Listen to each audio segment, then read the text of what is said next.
Get started with your Kitchenaid pasta roller and cutter attachments. First, prepare your pasta dough. The recipe in your use and care guide is a great starting point. Insert the pasta roller attachment into the hub of your Kitchenaid stand mixer and secure by tightening the hub knob. Start with your pasta roller on the widest setting to begin kneading your dough. Cut your pasta dough into sections that will fit into the pasta roller, usually about 4 sections per recipe. Turn your stand mixer to speed 2 and flatten one section of dough with your hands. Feed the dough through the pasta roller at least 3 times, folding the dough in half between each roll.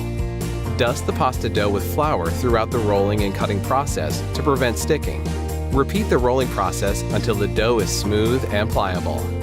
Gradually increase the setting of your pasta roller until you reach your desired thickness. See the rolling and cutting video for recommended thickness settings for each type of pasta. When your pasta sheets are ready, remove the pasta roller and secure the pasta cutter of your choice into the stand mixer hub. Feed the flattened pasta sheets through the cutter, creating fresh, authentic noodles.